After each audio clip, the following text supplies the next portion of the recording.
I saved $1 million for my kids, but they chose their stepmom on my birthday, so I changed the will.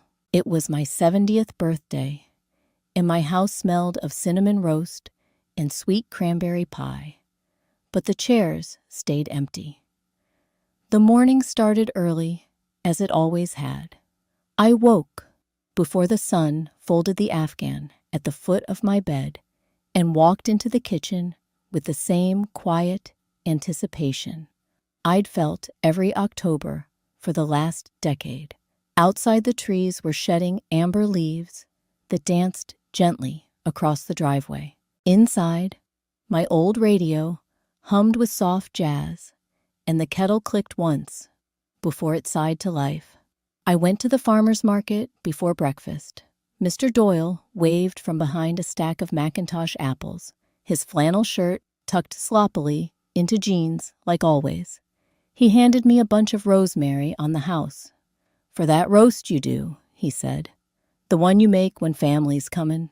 I smiled and nodded. I didn't tell him they hadn't shown up last year either. Back home, I laid out the cloth napkins. The embroidered ones I only used on special days. I polished the silver, even though no one would notice, and wrote out place cards in my best cursive: Ethan, Hannah, Vivian. The pie cooled by the window, its sugary scent drifting across the hallway. I even lit the vanilla candle in the bathroom, something Hannah once teased me about, saying it was so quaint. The dining table looked like a spread from a Thanksgiving magazine. 6 chairs, 3 plates. My wedding, China. I checked the family group chat. No new messages. I sent a photo of the table and typed, "Can't wait to see you all. Dinner's at 6. Love you, you, by 3. The roast was done. I kept the oven on low. By 5, I switched to my blue cardigan, the one with the pearl buttons I pinned on the brooch Jim gave me on our last anniversary. I stared at the clock more than I should have. 6 came and went. The radio played a song from my 20s, something about missing chances. By 7, I poured myself a glass of tea and sat by the front window. A single car passed a neighbor, not my kids. My phone buzzed once, a work email, nothing else. I stood, knees creaking, and packed the plates into Tupperware. I told myself they'd be hungry later, even if they didn't make it. I went to the hallway drawer and pulled out 2 envelopes, both sealed, each with a check that would make their lives easier than mine ever was. Underneath them lay the deed to the house. I hesitated, then tucked them all back into the folder and slid the drawer shut. Later in the kitchen, the fridge hummed gently as I sat at the head of the table. My plate was empty. I looked at the candle stub in the center and whispered, "Happy birthday, Marion," to no one in particular. The calendar still hung beside the phone. October 14th was circled in red, dinner with Ethan and Hannah. 6 p.m., I didn't erase it. The next morning, Marion receives a photo on Facebook, her kids at a party. Not hers. 2 clicks, one to delete the birthday group chat, the other to email a lawyer. The silence of the house pressed heavier than usual that morning. I stood in the living room, bathed in soft gray light, leaking through the curtains, holding my phone like it might burn me. My thumb hovered for only a moment before tapping delete chat. No more unread promises. Then I opened my email, found the old message from June with Mr. Tomlin's contact, and hit reply. The subject line read, "Appointment request." The drawer that once held deeds and dreams now felt like a tomb. I didn't even open it this time. I just walked past it, brushed the dust off my cardigan, the faded navy one I used to wear at the library, and headed across the street to June's. She poured chamomile into 2 chipped mugs and set down a plate of lemon cookies. Her kitchen still smelled like antiseptic and cinnamon, a remnant of her nurse days, and her stubborn belief in Vicks VapoRub. She looked at me over her bifocals. "You done waiting for crumbs?" she asked, not unkindly. I let out a sound that was half laugh, half sigh. "I think I might be. You raised them with books, Marion. But they only read their own chapters." That one stuck with me all the way to Mr. Tomlin's office. His office was tucked above the old bakery, up a flight of creaky stairs. A little bell jingled when I opened the door. The space smelled of paper and peppermint. Dusty law, encyclopedias lined the walls. A small U.S. flag drooped in the corner next to a faded poster about elder trusts. He stood up slowly when I entered. "Mrs. Ellis," he said, buttoning his sweater vest. His voice had that patient rhythm, the kind that didn't rush anyone. I nodded, unsure why my throat felt tight. He gestured to a chair opposite his desk. "I understand you want to update your estate documents." I pulled the yellow envelope from my purse and laid it on the desk. "That's the old one. Read it if you like. Then shred it." He paused, lifting his glasses to his forehead. "Are you certain I am?" He leafed through the pages anyway, respectful of the past I had just buried. Then he folded the papers neatly and placed them in the shredder. It whirred softly, turning promises into confetti. We spent the next hour drafting the new will. Everything, my savings, the house, the tiny book collection I curated over a lifetime, was to go to a local literacy fund and a charity that helped single mothers return to school. I added a note requesting my library cardigan be donated to the children's reading room. Mr. Tomlin looked up from typing and softly asked, "Are you sure?" I looked straight at him and said, steady and calm, "I've never been more sure." That night, I returned home to the same quiet house. I stood in the hallway where the birthday cards were kept, each tucked inside a shoebox, labeled by year I. Opened them all one by one. Most were store-bought, scribbled with love, Ethan, or hope. "It's happy, Mom." Some years there were none. One card caught my eye. It had glitter and stickers in a child's scrawl. "Happy birthday, Grandma, I love you." Big like the moon. Vivian, I set that one aside. The rest I shredded. Hai viet no yung chung ba theo prompt nam. ChatGPT deny. They didn't bring flowers, but they brought demands. I heard their footsteps before the knock, quick, sharp, like heels on hardwood. Through the frosted glass of the front door, I saw Hannah's stiff silhouette and Ethan's hunched shoulders. I opened it without a smile. They entered like guests in a stranger's home, eyes scanning for something to criticize. The cake from Vivian had been left in the fridge. Marion placed it on the table, still untouched. I had taken it out this morning, placed it neatly beside the sugar bowl, hoping maybe Vivian might see it and remember the pumpkin decor, hung limp in the windows, the Halloween candy, bowl full and untouched, save for the lone butterscotch I snuck. In a moment of quiet, the wind scraped dry leaves across the porch, and somewhere down the block, a child shrieked with laughter. The season was moving forward. I was too. "Mom," Hannah started before she sat. "We heard from Uncle Mark. You changed the will." Ethan didn't even sit. He hovered near the hutch, arms folded. "Is this about the birthday?" she continued. "You're punishing us for one missed night." I didn't answer right away. I walked to the kitchen, poured 3 cups of coffee, then set 2 down without comment. "Mine," I held on to, cold. "It's not one night," I said, still facing the window. "It's a lifetime," Ethan scoffed. "Come on, that's not fair." "No," I turned, voice steady. What's not fair is the silence every Thanksgiving while I sat at a table set for 5. What's not fair is mailing you birthday cards you never opened or baking pies that spoiled untouched. What's not fair is pretending I wasn't lonely. They said nothing.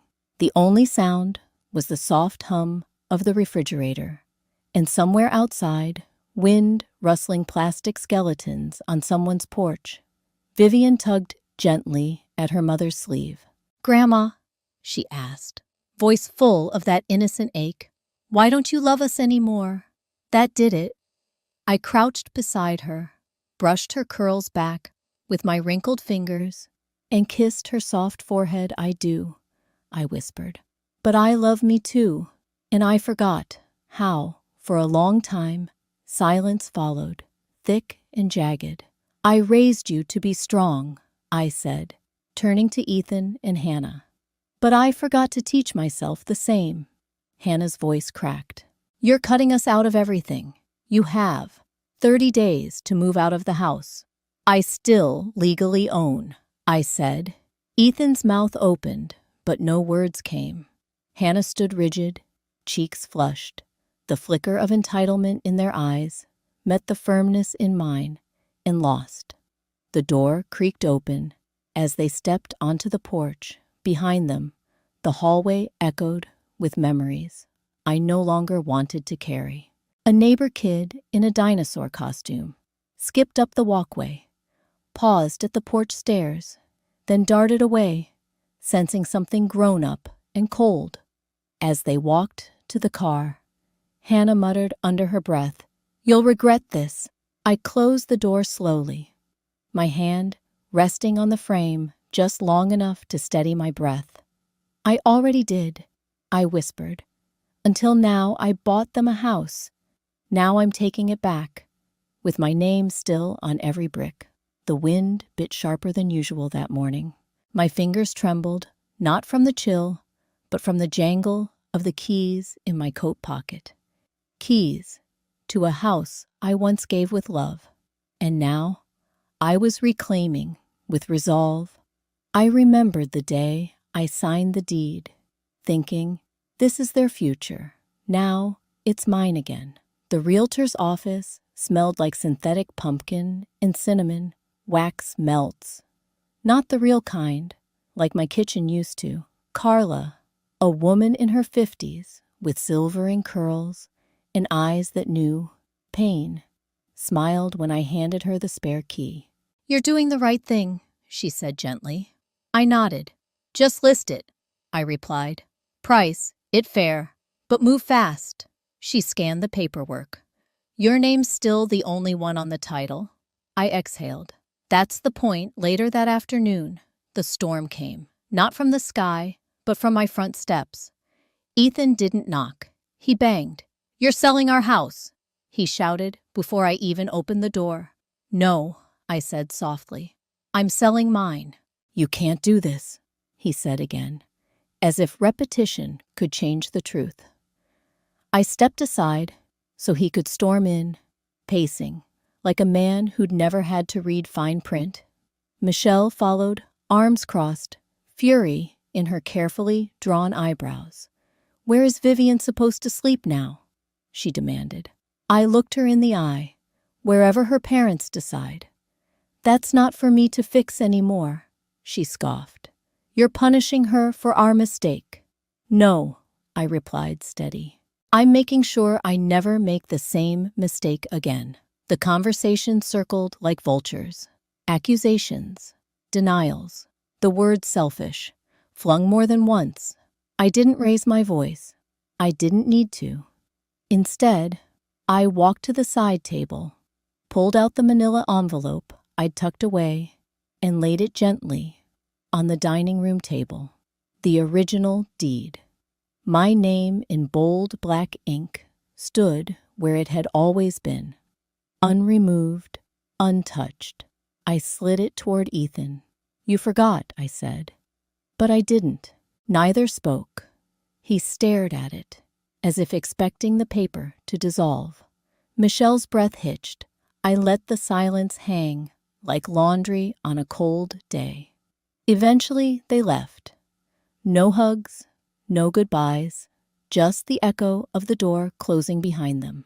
The next morning, my phone buzzed while I was folding laundry.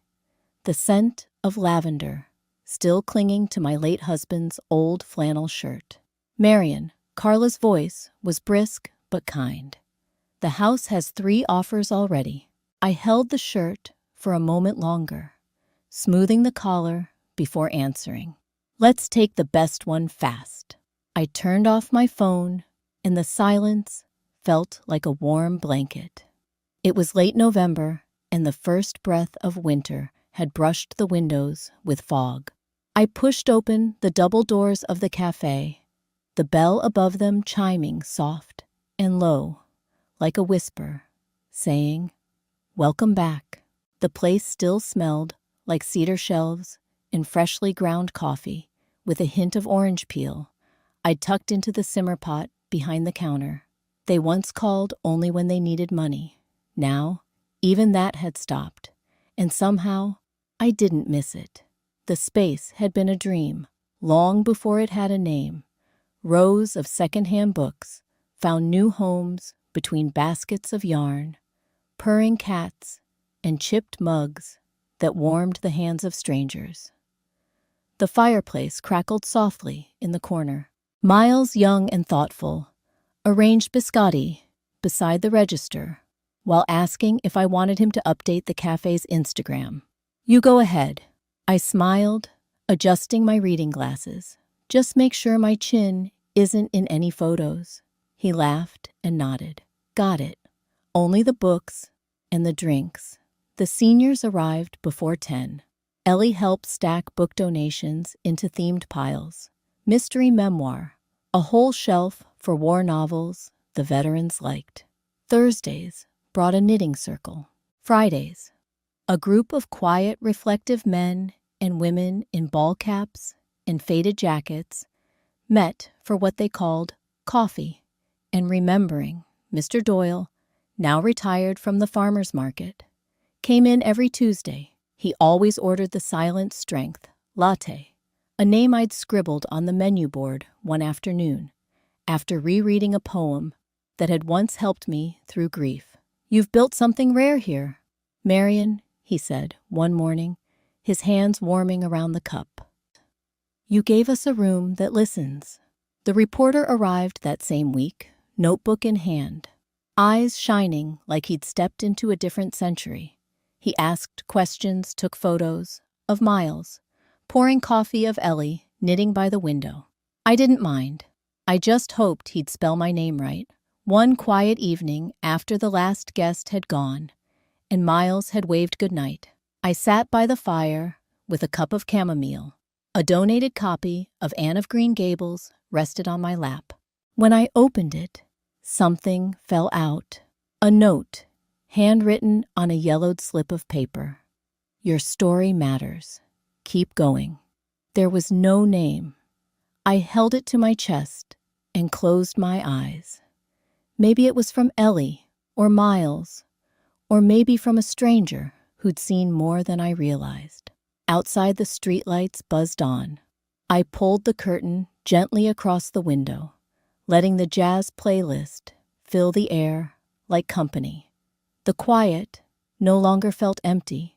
It felt earned. Thanksgiving morning arrived with a pale sunrise and the scent of pumpkin bread rising in the oven. I tied on my apron and opened the door to let in the soft morning air, and froze. Luna stood there, her hair tangled, eyes swollen from crying. Her hands rested gently on the swell of her belly. She didn't say a word. Neither did I. She said, "Mom, I made a mistake." I said, "Then let this be your first step, right?" The rain had been falling since morning, tapping a steady rhythm on the cafe windows like an old clock trying to tell a new time. Thanksgiving had come quiet and gray, but inside the back room, it was warm, pillows on the armchairs, soft cinnamon lingering in the air, and the hum of Miles steeping tea just beyond the door. I remembered the Elsa cake. I remembered the shredded deed. I remembered who I became. Luna sat across from me, her belly now full with life, and her eyes hollowed out by too many nights without sleep. Her mascara had long since run, leaving tired shadows on her cheeks. I handed her a tissue, without a word, just a gentle glance that said, "You may speak, or not. Either way, I'm here." He left, she whispered, took the car, the savings, and my last ounce of pride. I didn't flinch. I have nowhere to go. I let silence stretch between us like a soft rope, not to hang her with guilt, but to pull her closer to her own voice. Miles came in quietly, placed 2 cups of steaming peppermint tea on the side table, and slipped out again with a nod. No words, just the kind of respect you can't teach. Luna reached for the tea, but didn't drink it. Her hands trembled. "I know. I said things," she mumbled, "and I let them. I let him." Her voice cracked. I didn't interrupt. I wouldn't rescue her from the truth. "You don't have to forgive me," she added, eyes downcast. "I won't offer you money," I said finally. "But there's a spare room upstairs. It's quiet and it's clean. You can have it for a month." She blinked. "No rent. No rescues either," I said, sipping my tea. "Just a door. You decide if you walk through it." Tears fell, but they weren't dramatic. They were slow, private, the kind that fall when you finally let yourself feel tired. Luna reached into her purse and pulled out a folded hospital pamphlet. They gave me a due date, January 9th. I nodded, tracing the rim of my mug with one finger. "Will you come to the birth?" she asked, voice barely more than breath. "I'll be at the cafe," I said. "You know where to find me." She didn't ask again. She just sat there, letting her body remember that safety doesn't always come with conditions. When she finally stood, I helped her on with her coat too thin for the weather. The bell above the front door jangled faintly as it opened. She hesitated in the doorway, rain falling like threads of silver around her. Then she turned back. "Happy Thanksgiving, Mom," I smiled. "And to you." She stepped out into the afternoon, the mist catching her hair, making her look younger. For a moment, like the girl who used to fall asleep on my shoulder during story time. I didn't follow. I returned to the back room, where the cat Pepper, rescued from a bookstore flood last spring, had curled up on the blanket beside my reading chair. I eased into it, book in hand, the tea still warm, the fire still murmuring behind the glass. Outside, the town slowed for its dinners and dramas. Inside, I turned the page. This time, I gave thanks for myself.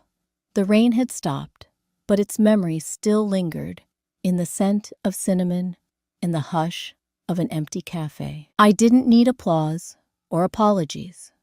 What I needed, I had finally given myself. I used to think that sacrifice was love, that giving everything meant I would be cherished. But I've come to understand, if you don't value yourself, even your closest kin might forget how to. Like a favorite quilt once passed from hand to hand on winter nights, warm, familiar, until it's folded away in the attic, no longer needed, no longer seen. So if this story found you at the edge of your own quiet storm, maybe it's